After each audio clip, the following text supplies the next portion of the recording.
ताकि पिछड़े वर्ग के लोगों को आगे बढ़ने का मौका दिया जा सके और उनकी आर्थिक और सामाजिक स्थिति को बेहतर बनाया जा सके।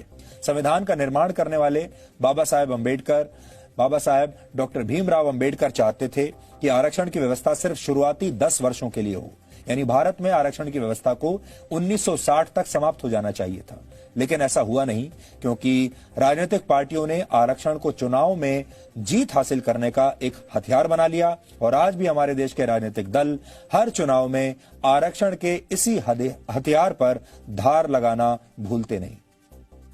धीरे धीरे भारत में अब ऐसी स्थिति बन गई कि जाति के आधार पर आरक्षण मांगना एक फैशन बन गया और नेताओं के लिए वोट हासिल करने का अचूक राजनीतिक फॉर्मूला बन गया। आपको याद होगा किस तरह से पिछले कई वर्षों में जाति के आधार पर आरक्षण के लिए देश के अलग अलग राज्यों में कई हिंसक प्रदर्शन हुए हैं। लेकिन क्या आपको कभी कोई ऐसा प्रदर्शन याद है जिसमें यह कहा गया हो कि इस देश में आरक्षण की नहीं बल्कि योग्यता की बात होनी चाहिए? क्या कभी आपने कोई ऐसा विरोध प्रदर्शन देखा है जिसमें यह कहा गया हो कि देश में जाति के आधार पर नहीं बल्कि आर्थिक आधार पर आरक्षण होना चाहिए? यानी अगर कोई अधिकार दिया जाना भी है तो वो अधिकार सबसे पहले देश के जरूरतमंद गरीबों को मिले, फिर चाहे वो गरीब किसी भी जाति का हो, किसी भी धर्म का हो। भारत में इस समय केंद्रीय स्तर पर 59.50% आरक्षण का प्रावधान है, यानी लगभग 60%, जिसमें दलितों को 15%, आदिवासियों को 7.5%, अन्य पिछड़ा वर्ग यानी ओबीसी को 27% आरक्षण मिलता है। इसके अलावा आर्थिक तौर पर कमजोर सामान्य वर्ग को 10% आरक्षण मिलता है। आर्थिक तौर पर पिछड़े सामान्य वर्ग को, यहां ध्यान देने वाली बात यह जो अभी शुरू हुआ है। अनुमान के मुताबिक देश की 70 से 75% आबादी इस समय आरक्षण के दायरे में आती है। 70 से 75% आबादी, इसमें वो लोग भी शामिल हैं जो आर्थिक रूप से पूरी तरह संपन्न हैं, लेकिन आरक्षण का फायदा उठाना वो भी नहीं भूलते। यानी आज अगर आप किसी पिछड़ी जाति से आते हैं, जिसको पिछड़ी जाति माना जाता है, हमारा तो ये मानना है कि कोई जाति ना पिछड़ी है ना अगड़ी है, कोई जाति छोटी बड़ी नहीं है, इंसान सब बराबर हैं। लेकिन ऐसे बहुत सारे लोग हैं जो पिछड़ी जाति से आते हैं लेकिन पूरी तरह से संपन्न है, फिर भी आरक्षण लेते हैं। इससे उन योग्य लोगों का हक छीन लिया जाता है जो असल में किसी नौकरी या फिर किसी कॉलेज या यूनिवर्सिटी में एडमिशन के लिए पूरी तरह योग्य होते हैं। आपने अक्सर लोगों को यह कहते हुए सुना होगा कि हमारा देश विकसित क्यों नहीं है, हमारा देश सुपर पावर क्यों नहीं है। हमें यह बात समझनी होगी कि किसी भी देश को आगे बढ़ने के लिए आरक्षण की नहीं बल्कि काबिलियत की जरूरत होती है। और शायद इसीलिए यह भी कहा जाता है कि हमारे देश में लोगों के पास डिग्रियां तो हैं लेकिन नौकरियां नहीं है, डिग्रियां तो हैं लेकिन काबिलियत नहीं है। हमारे देश के नेताओं को लगता है कि वो आरक्षण के जितने बीज बोएंगे उतनी ही वोटों की फसल काट पाएंगे। आरक्षण को जातियों वाली राजनीति का औजार बनाकर हमारे नेताओं ने पिछले 72 वर्षों में आपके वोट लूटे हैं और देश को लूटा है। हमारे देश में गरीबी हटाओ के नारे लगाए गए, लेकिन आज भी हमारे देश से गरीबी हटी नहीं है। सियासत के खिलाड़ियों ने अपनी इच्छा और राजनीतिक स्वाद के अनुसार डॉक्टर अंबेडकर के नाम का पूरा इस्तेमाल किया है, उन पर अपना कॉपीराइट हासिल करने की पूरी कोशिश की है, लेकिन उनके मूल विचारों को असल में किसी ने नहीं समझा। आज भी हमारे देश की राजनीतिक पार्टियां हर चुनाव में आरक्षण के औजार को धार देना भूलती नहीं। इसलिए आज आरक्षण के चैंपियंस को आप सबके लिए पहचानना जरूरी है, लेकिन उससे पहले यह देखिए कि बाबा साहेब अंबेडकर आरक्षण को लेकर क्या कहते थे। उन्होंने कहा था, आरक्षण आर्थिक उत्थान या गरीबी के उद्देश्य से नहीं है। इसके जरिए प्रशासन में कुछ विशेष जातियों का प्रवेश होगा जो अब तक प्रशासन से बाहर रही हैं। इस वर्ग के लोगों को सरकारी नौकरियों में उचित स्थान मिलना चाहिए। इससे इन लोगों को सत्ता के माध्यम से ताकत मिलेगी और ये सशक्त बनेंगे। जहां बहुसंख्यक आबादी सत्ता में अपने हिस्से से वंचित है, वहां कोई लोकतंत्र नहीं है। ये कहा था बाबा साहेब अंबेडकर ने। डॉक्टर अंबेडकर ने ही आरक्षण की सबसे ज्यादा वकालत की थी, ये सही है, लेकिन जो सच आपको नहीं बताया जाता ये आधा सच है। दूसरा सच आपसे छुपा लिया जाता है। वो ये भी मानते थे कि आरक्षण सदा के लिए नहीं हो सकता। 26 जनवरी 1950 को जब देश में संविधान लागू हुआ तो यह व्यवस्था की गई थी कि हर 10 वर्ष के बाद सरकार इस बात की समीक्षा करेगी कि आरक्षण की जरूरत अब आगे है या नहीं। कहा यह भी जाता है कि डॉक्टर अंबेडकर ने शुरुआत में यह सुझाव भी दिया था कि हर 10 वर्ष की जगह पर आरक्षण को 30 या 40 वर्षों के लिए निश्चित कर दिया जाना चाहिए और इसमें विस्तार करने की किसी भी संभावना को खत्म कर देना चाहिए, यानी उसके बाद विस्तार नहीं होगा।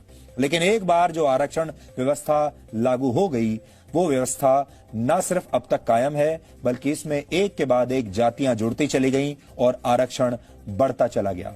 जैसे वर्ष 1989 में मंडल आयोग की सिफारिशों के आधार पर अन्य पिछड़े वर्ग यानी ओबीसी को 27% आरक्षण का प्रावधान दे दिया गया। इसके बाद ऐसी स्थिति आ गई कि सुप्रीम कोर्ट को एक बड़ा फैसला सुनाना पड़ा कि आरक्षण किसी भी सूरत में 50% से ज्यादा नहीं होना चाहिए और जो आरक्षण समानता के सिद्धांत का उल्लंघन करेगा उसे लागू नहीं किया जा सकता। लेकिन कई राज्यों ने अपने अपने राज्यों में सरकारों ने आरक्षण की सीमा को 50% से भी ज्यादा कर दिया। जैसे तमिलनाडु में 69% आरक्षण है। हालांकि सुप्रीम कोर्ट ने 2010 में अपने आदेश में कहा कि अलग अलग राज्य 50% की सीमा से ज्यादा आरक्षण दे सकते हैं, लेकिन इसके लिए उनके पास मजबूत सामाजिक और वैज्ञानिक आधार होना चाहिए। सोचने वाली बात यह भी है कि भारत में हर 5 साल में होने वाले चुनाव से पहले हम नई जातियों और नए वर्गों को आरक्षण के दायरे में शामिल कर लेते हैं। ऐसा 72 वर्षों से होता चला आ रहा है। ये पार्टियां और नेता इस उम्मीद में नए लोगों को आरक्षण में शामिल करते हैं ताकि चुनाव में ये जो नए लोग होंगे, नए वर्ग होंगे, नई जातियां होंगी, ये उन्हें वोट देंगे। जबकि होना इससे उल्टा चाहिए था।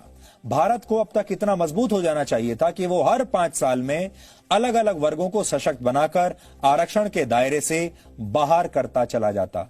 हमारा आज ये कहना है कि हर 5 साल में देश को एक नई सूची जारी करनी चाहिए और उस सूची में यह बताना चाहिए कि अब इतने लोगों को आरक्षण की आवश्यकता नहीं रही, हमने इन्हें सशक्त बना दिया, अब ये आत्मनिर्भर बन चुके हैं और इसलिए इन्हें आरक्षण के दायरे से बाहर किया जाता है। और धीरे धीरे धीरे एक दिन ऐसा आए जब पूरी सारे नागरिक आरक्षण की दायरे से बाहर हो जाए। एक दिन ऐसा भी आता जब देश में किसी को भी आरक्षण की आवश्यकता पड़ती ही नहीं।